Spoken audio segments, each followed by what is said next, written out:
eno message njagala egende direct eri His Excellency Yoweri Kaguta Museveni. Kubigenda mu maaso. I told you in my past recordings nti history doesn't repeat itself. It is only idiots or fools that repeat history. Njagala ogoberere.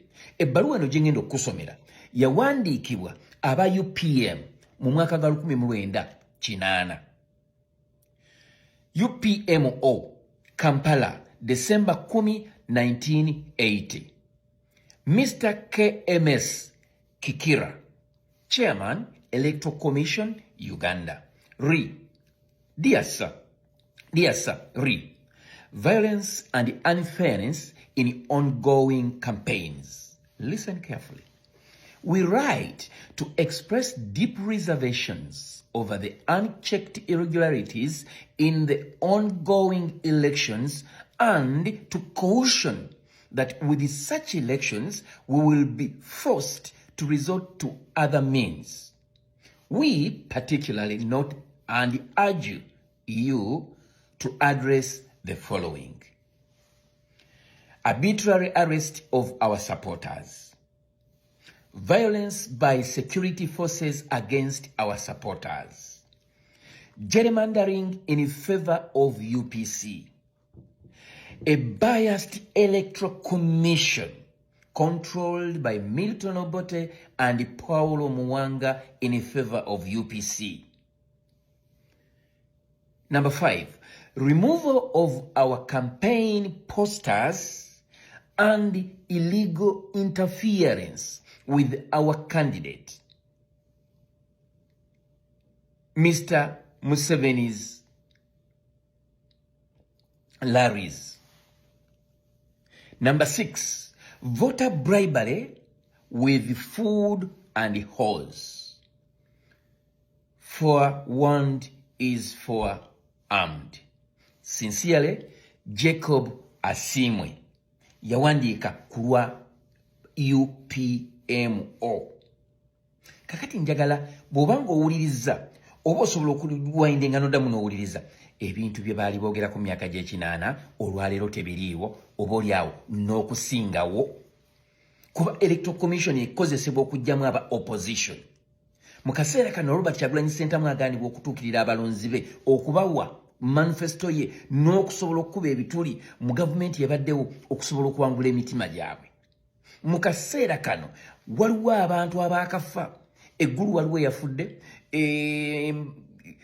bwe twali wane Masaka waliwo eyafa, bwe twadde mu Nakawa waliwo eyafudde, bwe twali mu bitundu byeno Mambuka wali abaafa, and they are still continuing to die. You guys, we might not say what you said, but don't think that we are fools. Tuyinza obutogera bye mwayogera, naye temutuyita basiru. Video eno nsaba mugisharing etuuke ku Yoweri Kaguta Museveni, mutabani we n'akabondo kaabwe ak'Abanyarwanda. Oyinza okutya okunnyonnyola bannayuganda nti lwaki commissioner bonna bewandigambye nti nno ba returning officers mu districts zonna bava mu same area. Onnyonnyola otya abantu ng'owamakomera n'amuddirira alinga omwogezi ava mu kitundu kyekimu, owa police agikulembera n'omwogezi we ava mu kitundu kyekimu, ow'amagye agakulembera n'amuddirira bava mu kitundu kyekimu. Hey, nemwe mulowooza nti bannayuganda basiiru nnyo tebasobola kutegeera biki bigenda mu maaso. Ne muvaawo ne mugamba simanya Kyagulanyi atambuza tribalism, simanya asosola mu mawanga, ate nga mmwe ebifo mubiwaba region yemu. Ekigenda okujja kiyinza obbabeerera ekizibu. Muyinza underestimating. Muyinza okulowooza nti no, you are so prepared. But I want to assure you, what is coming, if you do not change, is gonna affect you. It will affect your children, and it will affect your children's children. Zemutano wambe Galosha Smartov Jr. Tugenda protest vote. Nonya akalulu, kuba akalulu, goberera akalulu. Bubakwata mu kalulu kaffe tujja kukabanja with our blood. I say all this for God and my country. May the good Lord bless you.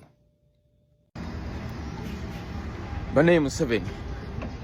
Buli kabonero konna akalaga nti nno Mukama yakuggyako ekisa oba yakuggyako favor kavuddeyo naye oganye okukkiriza buli kyogezezaako okulabula Kyagulanyi Ssentamu kigaanye naye oganye okukkiriza onaamala kufa bannange mwe baana ba Museveni Diana Patience ne Natasha lwaki temutaasa kitammwe ne mumwonya ekiswalo mukyalina amaanyi agasobola okudduka ye mwe mwali mudduseeko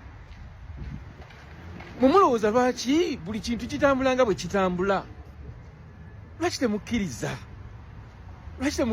okusalawo kw'abantu ne kubeera mwe temulaba nti it is only one tribe against Ugandans bannange I'm not being tribalistic naye kagrupu ako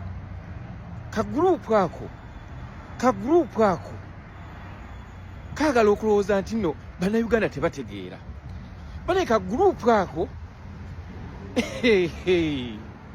mugenda kwewuunya naye nze singa mbadde mmwe ekintu nandikitadde ng'obudde bukyali ng'ekizimba tekinnaba kusamba ddagala oba oliawo bannayuganda bandibaddewo ne kyetwandiyise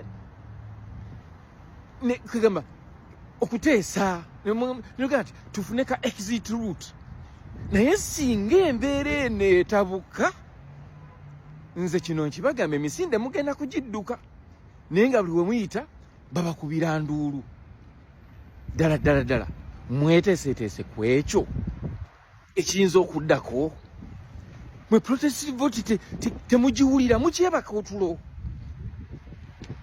bane mukyebaka otulo munkakase mukyebaka otulo buli kimu kye mukola Mukama Katonda takyali ku saidi yammwe mukyebaka otulo protestive vote noonya akalulu kuba akalulu goberera akalulu bwe bagezaako okuba akalulu kaffe kalwanire kubanga akaluluko lyessasi lyo teriyo kutiisatiisa kugenda kuyiniriza bannayuganda ku mulundi guno kale ennaku zino bakutera okuba amasasi ekiro bannayuganda ebyo byonna babimanyiira dda nkukakasa teri kudda mabega gwe munnayuganda this is the only chance that we have got to get rid of these people nga tuyise mu kubamma obuwagizi bwaffe tetwetaaga kuba masasi okujjako Museveni tumumma akalulu kaffe tulonde Nuupu buli olaba umbrella tikinga nze mutano wambe Galoscius Matov Jr.